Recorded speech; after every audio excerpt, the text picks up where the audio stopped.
Assalamualaikum warahmatullahi wabarakatuh. Kuari nyaritakeun lebaran dek ziarah Allah Ustad henteu bisa hadarat ulah bingung kieu carana. Yuk urang simak bareng-bareng. Urang lamun di Tangariung ya. Tangariung. Eueuh kiai Ustad. Urang mah aja cenah jatuh bisa hadiah make urang. Fatihah ka hiji. Jangan saya, ayo kadekan. Jang Umar. Nah, Fatihah ka hiji Umar. Al-Fatihah. Fatihah kedua Bakar. Al-Fatihah. Beres. Emang masa gitu-gitu kene. Tangan di Arabkeun doang. Fatihah katilu dadap jeung waru. Fatihah. Beres golin amin. Allahumma sholli ala sayyidina amin ya Allah ya Rabbi. Ieu tadi anu disebutan teh men tadi salametkeun di kuburna, dilegakeun di kuburanana, dicangkeun jeung hari rup men tadi bere salabar, men tadi bere jamuga, men tadi bere mararaju, men tadi saralamat. Wa sallallahu ala sayyidina alhamdulillah rabbil alamin. Ye, cak nu milum maning ieu. Daripada itu ngenyeng-ngenyeng mau ngangkat deui turun deui ngangkat deui turun. Iya geus kiai itulah diondang kurang lah. Geus engke mah ngariung ieu bae ieu. Bener. Mas ngariung deui mang diondang ngariung kita mimpin. Mah teu bisa cara nu kamari.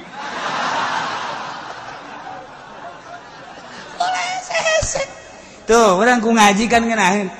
Neuk zarah bae menta anteur, zarah teu bisa babaca. Ya Allah, ya Rabbi. Euy. Jarang tuh bisa ilah hadorot-hadorot teu kudu hadorot-hadorot sia cicing di dinya. Hai ahli kubur aing datang ya guys ya. Fatihah.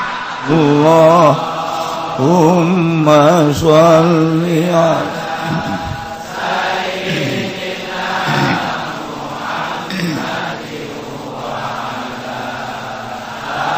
ali sayyidina Muhammad. Tuker Kangjeng Nabi Musa neuleuh jelema ngadoa. Ji. Ceknya aing can ngadoanya geus ngadoa. Didelekeun mah ku Kangjeng Nabi Musa. Aya aki-aki keur kieu bae. Didengekeun we ku Kangjeng Nabi Musa. Aki-aki ceurik. Hebat amat cek ieu. Ngadoa aing ge teu bisa ceurik. Aki-aki ceurik. Dengekeun. Ya Allah, ya Rabbi. Bangga Kangjeng Nabi Musa boga umat bisa ngadoa bari ceurik. Hebat. Lain lalagani hebat jasa. Gusti lamun abdi ngadoa ka Gusti seakan-akan abdi marentah ka Gusti. Gusti abdi mah moal menta ka Gusti sebab ngabudakeun ka Gusti. Gusti mah mauni ngasagala rupa kajadian teh Gusti. Kajadian naon bae ge jati Gusti geus atuh teu kudu ngadoa naon menta kukumaha aja kabeh ge meunang Gusti ieu mah ngan sakadar abdi mah unjukan abdi deukeut jasa jeung Gusti abdi cinta jasa ka Gusti. Oh Gusti sayangku, aku cinta padamu Gusti, sebagaimana aku cinta padamu engkau pun cinta kepadaku. Tidak ada cinta di hatiku kecuali engkau ya Rabb, ya Rabb, ya Rabb, ya Rabb. Akan ku peluk dirimu, akan ku kecup dirimu. Jadi cakang jeung jadi kieu ieu budak kadoa. Wah teu beres itu beres. Aju kieu ieu. Engkau kepeluk ya Rabb, ya Allah. Engkau ku belai ya Rabb, ya Allah. Engkau ku kecup ya Rabb, ya Allah. Tidak ada dua di hatiku cinta kecuali engkau ya Rabb, ya Rabb, ya Rabb, ya Rabb, ya Rabb, ya Allah, ya Allah. Setelah engkau aku peluk tidak akan ku lepas sampai kapanpun. Waduh. Selalu engkau ada di pelukanku ya Rabb, ya Rabb, ya Rabb, ya Rabb. Datangan ku Kangjeng Musa. Hai. Sakumaha kabebene sia. Saya ngadoa kos gitu mata maka bebene. Aku cinta padamu, ku belai rambutmu. Waduh. Masya Allah. Senang aku bersanding denganmu. Satu hari kita bertemu, rindu rasanya. Waduh. Eta mah kos gitu mata maka ka Bogor carekan ku Kangjeng Nabi Musa Kangjeng Nabi Musa dicarekan ku Musa ulah sok sacurakan carekana eta teh hamba aing anu deket ka aing poho nyana ku poho-pohona nyana seakan-akan aing wujud di hareupeun nyana nu mantak boga perasaan aku aing tadi peluk ku nyana aing tadi kecup ku nyana aing tadi belai ku nyana eueuh deui pangomongan iwal ti bahasa model kitu lantaran nyana mah bodoh make bahasana model kos kitu aing teh deukeut ka nyana aing deukeut ka nyana nyana deukeut ka aing ulah sok dihaharuan eta Gusti bahasana iya tuh jelema bodoh mah kaja emang nu bodoh mah kos kitu nu penting mah nyana ngaku ka aing nyana ibadah ka aing ku kabodohan nyana geus rela ngorbankeun sagala-galana lu bodoh mah nu bodoh dihampura bae ku aing tuh nu mantak urang untung jadi jelema bodoh anu pinter mah hudang dipeuting mandi wudu terus kemudian salat tahajud lamun encan husu lantaran pinternya ka husu dicarekan ku Gusti Allah tapi nu bodoh mah asal hudang ngalah wudu salih salat tahajud Allahu akbar tolin ahad Allahu akbar sadadat SD hudang-hudang jam 7 subuh teh subuh eta teh kan cak urang mah teu bagus eta emang kurang nama tapi Allah ngalem beus ya ulah keur salat keur hudangna doang ge kiih aing geus ngalem ka sia nu mantak aki-aki mah hudang ti peuting kiih deuleu jam cekna jam 2 angel kene amat be ieu lamun lain kiih aing mah teu hudang kiih nyana bari ngomong di jero hatena deuh ieu kiih Gusti Allah tah aya Gusti Allahan kan ya abdi dibere bekser ku Gusti gara-gara bekser abdi teh hudang dipeuting jahorenganan sok hudang dipeuting mah para nabi para rasul para wali abdi ge hudang sanajan bari jeung kieu reup hees deui eta geus ganjaranna gede jasa eta aki-aki ge teh kudu tahajud aki-aki mah kitu bae menang 5 bulan nya lagi boga perasaan oplo amat aing hudang hees rumaning salat ngan keur carita hudang doang ge aju boga pikiran kos kitu eta hebat jaga-jaga teh aing keur ngorang mah sehat tilok aing teh hayang kieu ti peuting barang geus kolot ku ari mah kedeung-kedeung kieu ya hudang ti peuting teh jam 1 hudang jam 2 hudang jam 3 hudang mikirannya najan nu sok hudang ti peuting mah rasul janu sok hudang ti peuting mah nabi janu sok hudang dipeuting mah para wali para ulama salafus sholihin berarti aing ge meureunanan ku Allah dijadikeun wali aduh tolol tak aki tah karak hudang doang geus jadi wali ih tah tapakur kos kitu teh tapakur kos kitu gede ganjaran geus bae geus ulah salat geus aki-aki mah di cenah kieu akur amat ya kula ge tilok salat paling anu mantuk aing ngomong kitu ge nyaho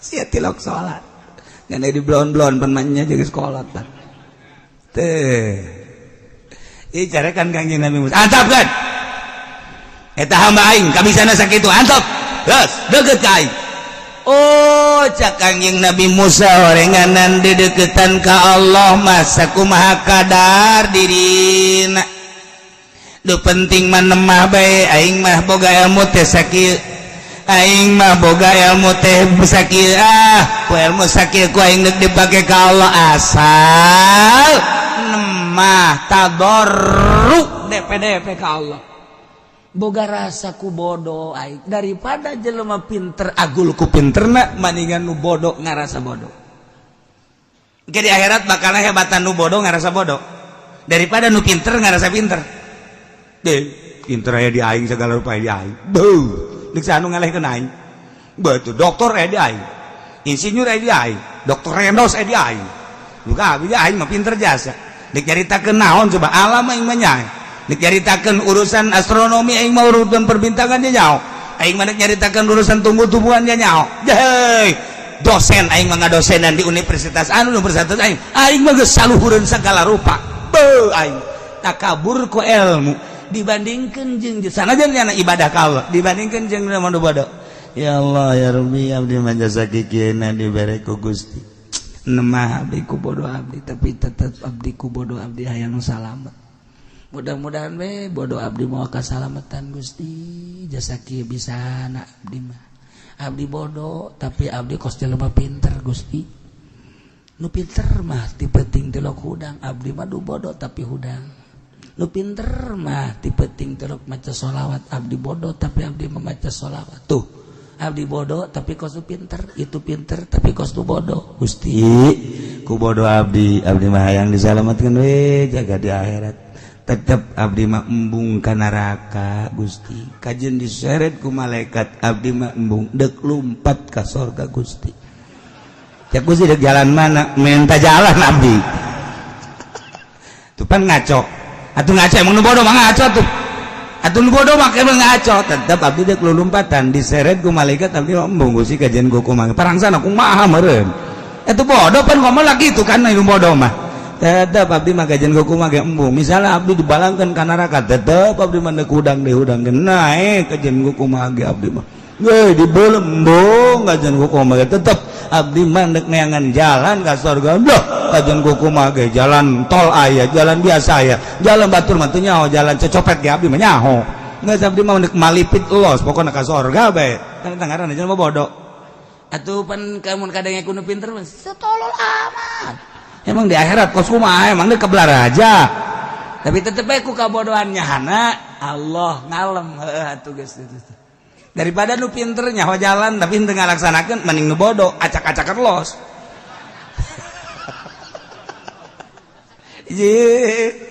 oh gitu deh ditimbang Gusti ulah ditimbang abdi mah atuh jaka rasa amal abdi mah teu bararagus teu karasa abdi mah begitu ditimbang kabeh salat babul pangeran geus teu kudu ditimbang abdi mah je salat abdi jore puasa abdi jore zakat abdi jore segala rupangan abdi mah muka neraka sakitu doang geus sakitu abdi mah kajian ku kumaha ge embung bae kokojotan abdi kajian ku kumaha ge sia de kokojotan kumaha henteu kokojotan kajian ku kumaha ge tempat di sorga jang sia mah sisina bae Gusti di sisi cak jana mah meureun bapak kolotnya anak kunanta ngomong gitu bodoh makan ngomong kos gitu tak nu bodoh ngomong gitu Allah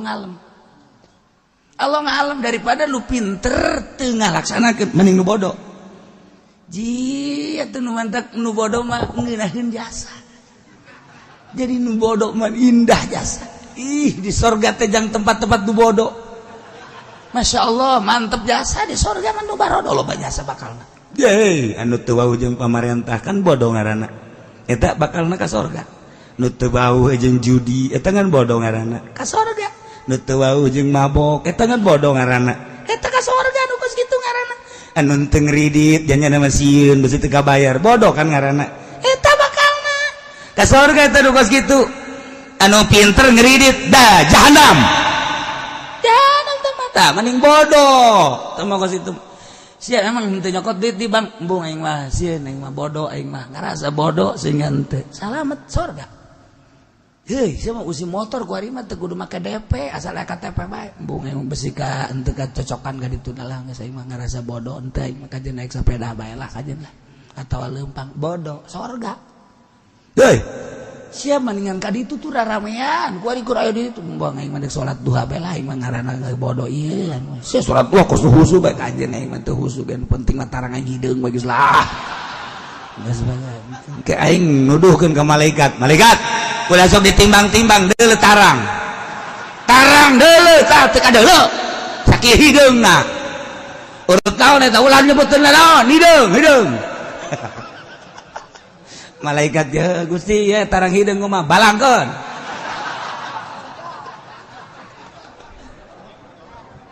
maksudna bodoh ieu mah keur carita nu bodoh tapi nyana ngalaksanakeun surga di emang kumaha dongeng kan tadi nu ngadoa ka Gusti umat Kangjeng Nabi Musa eta bodoh malah Kangjeng Nabi Musa nu dicarekan ku Gusti antep kan salah Gusti eta ngomongna bodoh nyianan bodoh mah tuh kabeh salah ngomong antep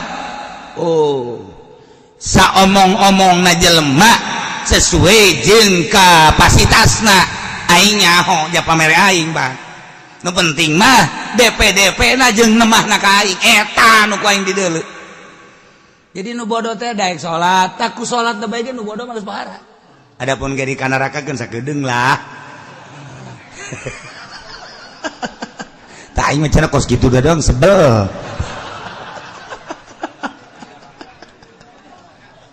atuh geus geraeun ka surga aju ka neraka. Nah iya kan mantap bodoh tapi make hebat ngadoa aku ngomong emang ngadoa make bahasa masa urang ngadoa mah menta ulah sok aju ngariung bau datang ke urang naik kieu angel mah turun deui sugan teh mah deuk robana atina pidunya hasanah geus naik urang turun deui datang ka titadina amin kencang datang ka lalaunan datang ka malik ngadoakeun teh kubar edek tak kiai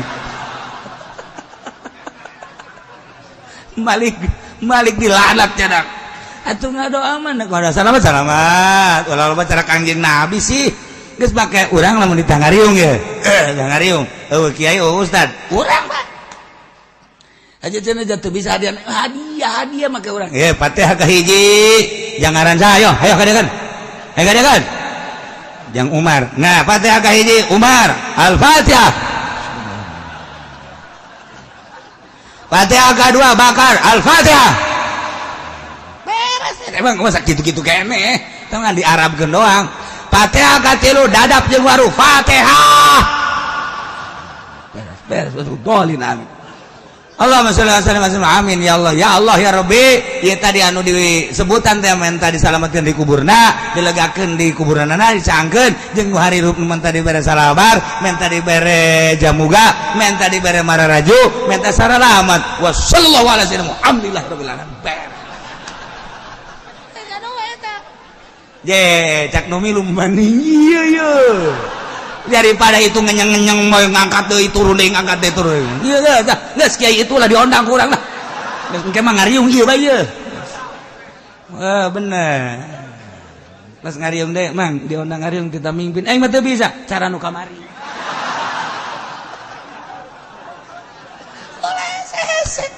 tuh urang ku ngaji kan ngeunaheun neuk zarah bae menta anteur zarah teu bisa babaca ya Allah ya Rabbi euy jarang tuh bisa ilah hadorot-hadorotan teu kudu hadorot-hadorot sia cicing di dinya hai ahli kubur aing datang ya guys ya Fatihah beres eta ngan ulah gandeng-gandeng pasti aya nu ngadenge waduh wali tanaon nya eta sarua gitu-gitu kene ai kudu dibejakeun mah gitu-gitu kene teu beda ngan eta mah diarabkeun doang gila hadorati ila arwahi jami ahlil kubur minal muslimin wal muslimin eta mah diarabkeun make bahasa urang teh abah kula datang ye atuh sarua aja Kangjeng Nabi kan jindakum zairin antum lana salafun wa nahnu alaikum tabun wa inna insyaallah ta'ala bikum lahiqun sallallahu alaihi wasallam eta mah bahasa Arab jindakum zairin abdi datang zarah ya sarua bae bah kula datang zarah ya ka abah ye hayang naon sia tungtungnya jadi dukun gitu. Tapi bener nih malalagan yang nu bodoh teu kudu hese gitulah. Kau mau datang ke bangsa ulama ka wali be di jauh kene wali geus kieu bae Bang. Wah Junet tuh. Kanyawan gua aing teh datang. Geus. Ku lantaran boga keyakinan si bodoh teh ieu wali mah teu maot geus datang ge. Dadah wali. Nyana boga keyakinan ban wali mah neuleukeun. Dadah. Cak babaturan yakin dadah aing mah dadah ka wali mun geus ka deuleu aing mah pokona geus kieu bae pokona sia mah ngulah nurutan aing mah geus ka ilmuan ku aing nang ngaji di Cilongok aing mah ye datang kana Tuan Syekh Syarif Hidayatullah abdi datang ka dieu ziarah ye abdi ngirim Fatihah Al-Fatihah beres ulah hese Masya Allah geus wae saya datang ka urang neangan muzawir hareup muzawir hayang dibayar mah teu ikhlas teu nyambung sarua bae deui cak muzawir dasar sia mah pelit ieu tong sama ribut urang jeung muzawir Nah ieu sakali deui ulah saya boleh contoh tadi nu bodoh keur ngadoa ka Gusti Allah ku Kangjeng Nabi Musa disalahkeun Kangjeng Nabi Musa nu carekan ku Gusti antepkeun bodoh ngan nyana hayang ka aing sakitu bisana aing pangeran leuwih nyaho ku kabodohan anak geus jambura ku aing cek Kangjeng Nabi Musa pan abdi titah ngalempeng-lempeng ngalempeng-lempeng mah lain waktu kos kitu dakwah ngaji lempengkeun engke nyana menyerap ari haju nanya keur kieu haju disalahkeun mah nyana gatung ke moal daek ngadoa deui cek ku pangeran ye ulang engke mun keur ngaji bejaan dakwah ari keur praktek antepkeun heurana oh kitu atuh dibere metode Kangjeng Nabi Musa Alhamdulillahirrabbilalamin. Sakitu tina guru urang mudah-mudahan manfaat ilmuna. Assalamualaikum warahmatullahi wabarakatuh.